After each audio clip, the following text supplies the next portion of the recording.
Hello students, प्यारे बच्चों, आपका अपनी इंग्लिश की क्लास के अंदर स्वागत है।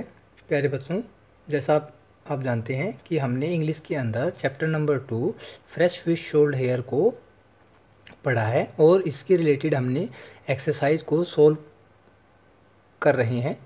प्यारे बच्चों, आज हम फ्रेश फिश शोल्ड हेयर के रिगार्डिंग एक्सरसाइज पार्ट थ्री में हमें कुछ स्टेटमेंट दे रखी है। प्यारे बच्चों, हमें इन स्टेटमेंट्स को वन बाय वन, जैसे स्टेटमेंट हमने बुक के अंदर पढ़ी थी उसके सीक्वेंस में हमें इन स्टेटमेंट को अरेंज करना है। प्यारे बच्चों, चलो थोड़ी देर के लिए हम देखते हैं कि इन स्टेटमेंट के अंदर क्या क्या है, फिर इन स्टेटमेंट को हम उनके अकॉर्डिंग, उनकी सीक्वेंस के अकॉर्डिंग सेट करेंगे। देखो बच्चों, पहला है the fisherman put up a sign board in his shop, fresh fish sold here. The next है बच्चों, the fisherman then remove the word here from the sign board due to criticise of any customer. Third है बच्चों, once a fisherman set up a small shop to sell fish in the city of Kolkata. Six है बच्चों, the sign board fish was also criticise by a customer. Next बच्चों, the fisherman at last decide to put the sign board fresh fish sold hair.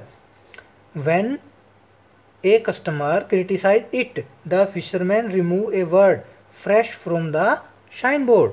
Next बच्चों, then a customer ask the fisherman to remove the word sold as he was not giving the fresh fish. Next बच्चों, the fisherman now had the shine board showing only fish in the shop. तो प्यारे बच्चों, सबसे पहले हमने पाठ के अंदर पढ़ा था कि एक फिशरमैन था जो कोलकाता के अंदर अपनी शॉप को लगाए हुए था।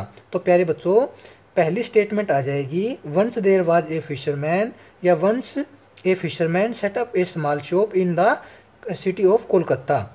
पहली स्टेटमेंट बच्चों ये है। सेकंड स्टेटमेंट देखो बच्चों, उसके बाद वह क्या है बच्चों, उसने दुकान के बाहर एक शाइन बोर्ड लगा रखा था जिसके ऊपर क्या लिख रखा था, फ्रेश फिश शोल्ड हेयर। उसके बाद देखो बच्चों, उसके बाद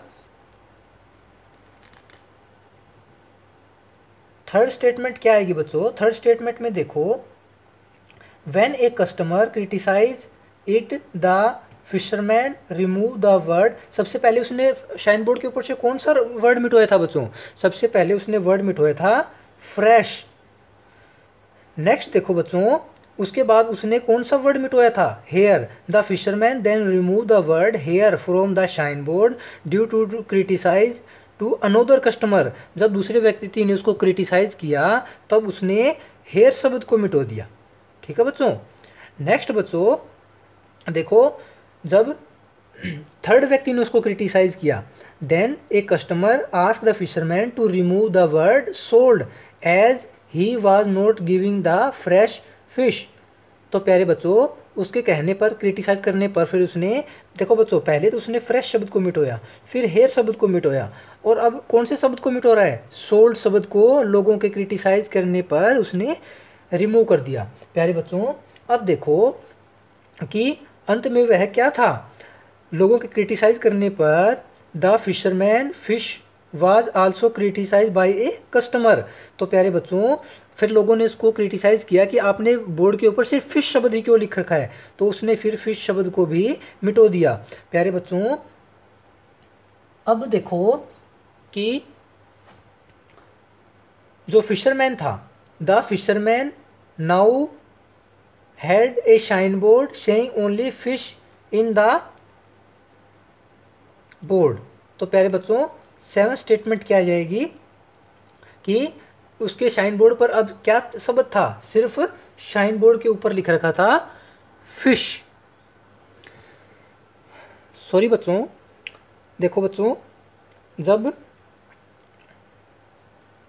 फिशरमैन ने अपने शाइन बोर्ड के ऊपर से सोल्ड शब्द को मिटो दिया था, रिमूव कर दिया था, तो उसके ऊपर सिर्फ एक वर्ड रह गया था फिश। तो देखो बच्चों, सिक्स स्टेटमेंट क्या आएगी, the fisherman now had a sign board. कौन सा शब्द उसके बोर्ड के ऊपर रह गया था? सिर्फ उसके बोर्ड के ऊपर वर्ड रह गया था फिश। और प्यारे बच्चों, जब उसके बोर्ड के ऊपर जब फिश वर्ड रह गया था तो लोगों ने क्या किया, the sign board fish was also criticise by a customer. जब उसके बोर्ड के ऊपर सिर्फ फिश शब्द ही रह गया तो लोगों ने इसको क्या किया, क्रिटिसाइज किया। और प्यारे बच्चों, लोगों के क्रिटिसाइज करने पर फिशरमैन क्या हो गया, दुखी हो गया, और उसने सोचा कि अंत में the fisherman at last decide to put a sign board. उसने अंत में निर्णय लिया कि वह पहले वाला ही बोर्ड जिसके ऊपर लिखा था फ्रेश फिश शोल्ड हेयर को ही लगाएगा। तो ये 8वीं स्टेटमेंट कुछ इस प्रकार हो जाएगी। प्यारे बच्चों, उम्मीद है कि आपको यह एक्सरसाइज समझ में आई है। थैंक यू बच्चों, thank you for watching this video.